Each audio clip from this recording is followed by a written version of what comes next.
I am emotionally attached to my traumas because they're the only thing that give me continuity. They're like a time capsule.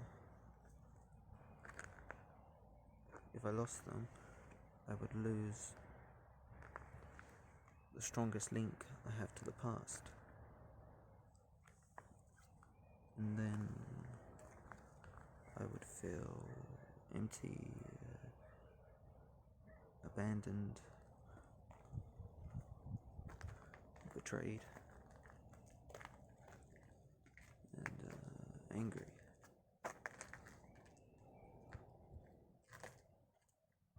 Because then the future would not just be pointless, but it would be just unbearably inane.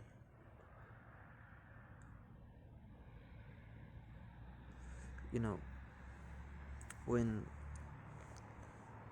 you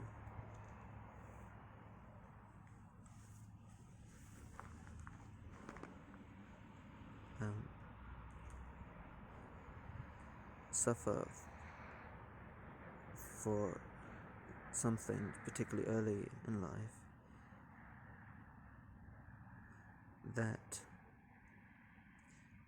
then gives a volume and shadow and color to all the discomfort you feel in the future. But if you overcome that trauma, that created your perspective and your sensibility, well, then the suffering is undressed and empty, and you're alone. And this thing that caused you so much disturbance was not worthy of causing you all those feelings, because it's not there as soon as you just think differently about it. And you have invested so much into it that you want to get something out of it more than you want to overcome it. And I think in every problem there is intrinsically hope, because if you have a problem, then there's a potential solution. It's like, I'll give a strange example, but when I haven't eaten in many days, I find it much harder to be suicidal, because I have hope. I have a problem that can be solved. I haven't eaten, and that can be solved by eating. But then once I do eat, well, then the problem goes away, and there is no longer anything to anchor me. And the disturbance is just like you're floating, and you can no longer go up, because the problem. Sorry, I just used up all the storage on my phone, so I had to delete something. Yeah, I was saying that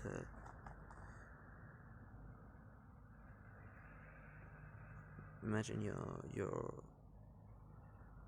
holding onto the rocks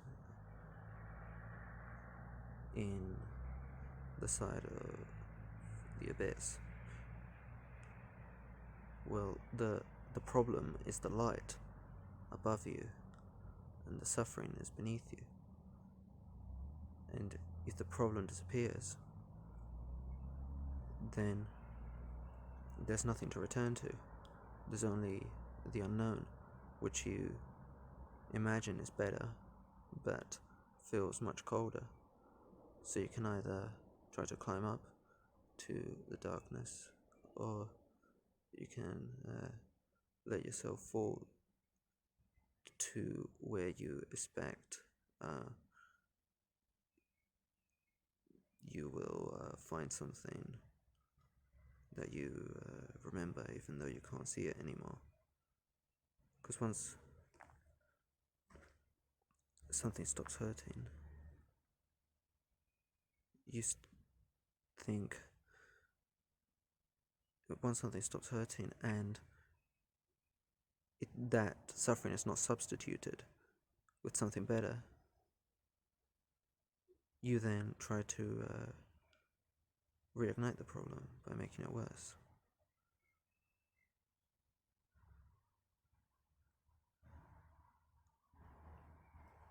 But of course, it's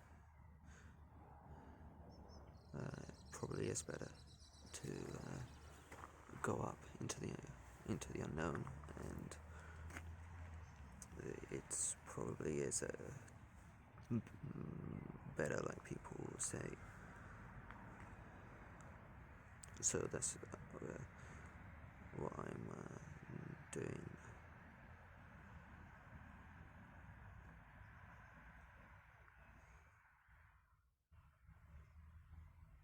You know,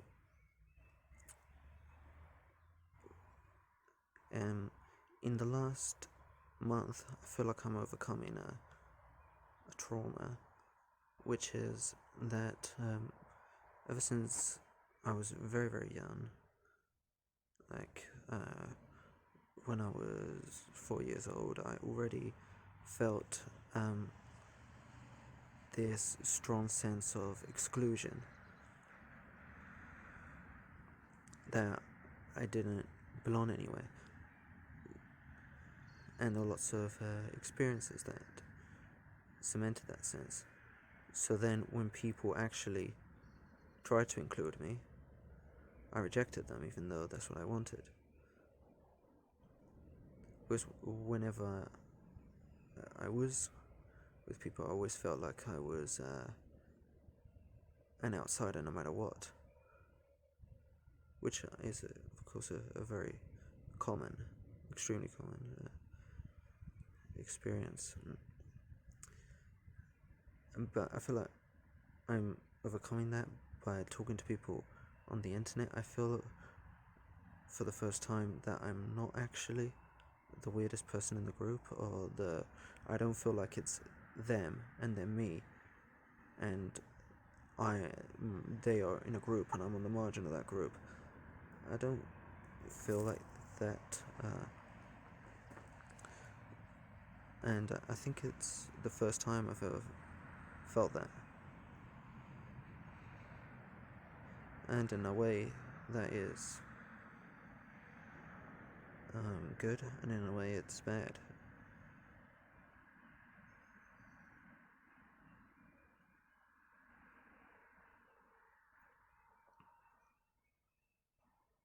You know, I think particularly for people who are shut-ins,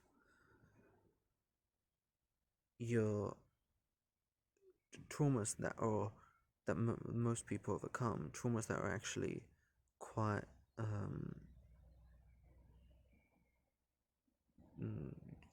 traumas that normally or associated more with adolescence or with childhood, or overcome in your early 20s or later. But because people start treating you differently, normally people start becoming nicer to you. And there's many traumas that are normal in childhood and adolescence that then one outgrows. But when you are shut in, your personality and your way of seeing the world is kind of paralyzed. It stops progressing, and you in many ways still have the sensibility of a person of whatever age was the last time you were socially engaging. So the first time I became a shut-in was when I was 15, and to a certain degree I feel like I still do have the sensibility of a 15-year-old. Oh, sorry, I was looking down. I didn't realise my hair was all in my face. I look at the camera. I didn't realise that.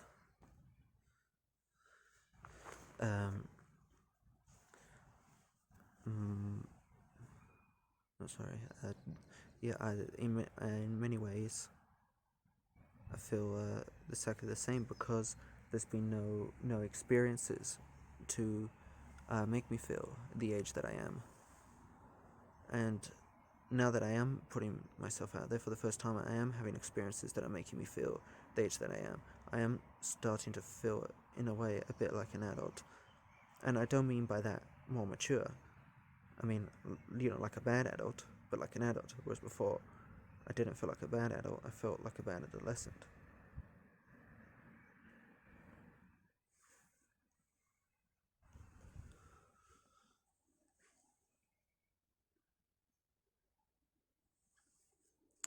Going back to what I was saying before, when you overcome trauma, the feelings just are much more shallow, because in the past I could, or I guess still, I could be in a group and something can happen and I can instantly remember an experience from 15 years ago, and that will make my sense of anxiety of being around other people feel much deeper. But once these past experiences stop bothering you and you start actually feeling capable of being around people, but you still don't feel satisfied, or well, satisfied is too strong of a word, but you still feel in some sense like something's not right, even if, well, then now this sense feels a lot less substantive.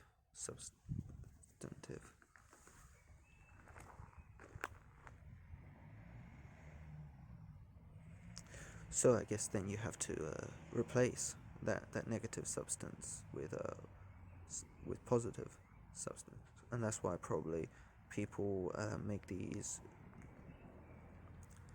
radical changes from going from one day identifying as being a doomer, and then the next day, some people being all into positive affirmations, and maybe they get into spirituality because you all your problems were giving you a certain meaning, and then without them you feel empty, so you have to substitute it. So it's not necessarily that you need the positive meaning, it's not necessarily that you need the Eastern spirituality or whatever you get into. It's more that you just need to fill the void that has been left by removing your problems, I think.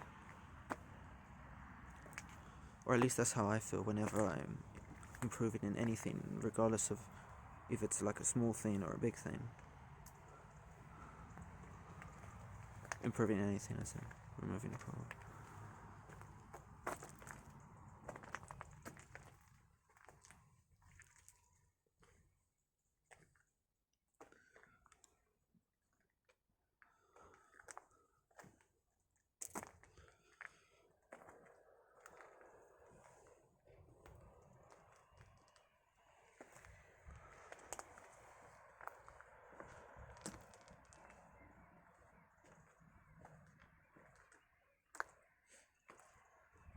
it just really is true. I think that there's something cozy about old traumas. There's just something about remembering things when you were 5. It just feels warmer, because when you're an adult, if nothing's happened, if things haven't gone anywhere, things just feel cold. So you yearn for these things, even if they weren't good. Just yearn for some warmth.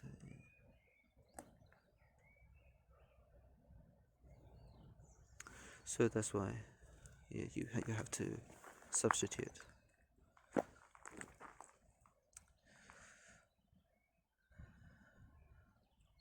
And the reason why there's warmth in these things is because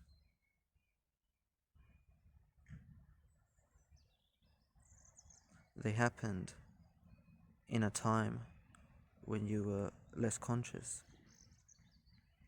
So therefore, everything felt more real.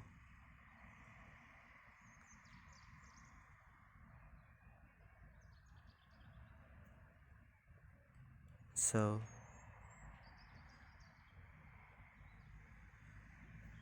being able to suffer for something you've suffered about when you were less conscious puts you in touch with that lack of consciousness, and therefore makes things feel more real. But to overcome your childhood,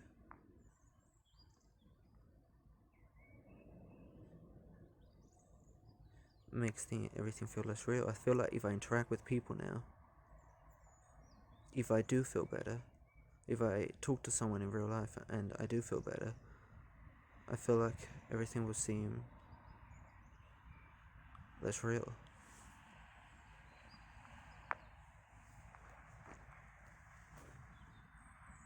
But nevertheless, it's exciting to feel a bit better while talking to other people. It's not something that I expected.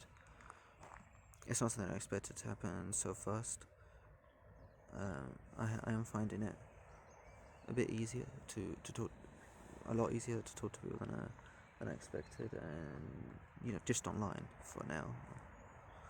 And it is exciting because it does make me think. I wonder what prospects there might be of me actually talking to someone outside of the internet, which would be very interesting. So I'm sorry that this video was so repetitive. I'm sorry that all my videos are so repetitive. The reason they are so repetitive is because I'm constantly thinking that I'm going to say something else, and then I don't. I'm constantly thinking that something else is going to happen. I'm just really waiting for myself to say things, because I don't really know what I'm going to say. Because I'm really bad at writing things out, and that's partly why I want to make videos, because somehow it's just much easier for me to ramble than to try my best and write down carefully everything that I want to say. So I just turn the camera on and hope. I've got a lot to say, and usually I have more to say than I expected, but nevertheless I end up disappointed because I don't actually have enough to say to make a cool video. But yeah, thank you very much for watching. I had another shower today, and this one worked better than last time. I was starting to think showers don't work because I wasn't feeling any cleaner, but today I feel a bit cleaner than last time, which is good. So goodbye. See you.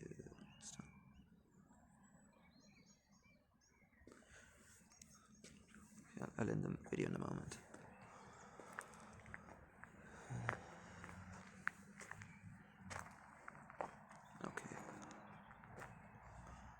Okay. I don't like ending videos.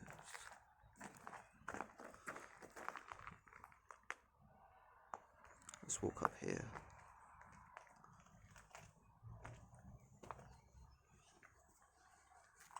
Again today, I don't stop hearing barking sounds from here.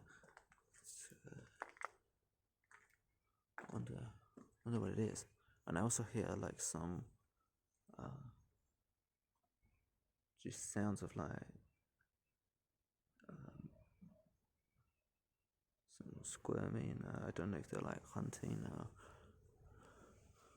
Feels like they've like hunted a bird or something. It's a bit disturbing.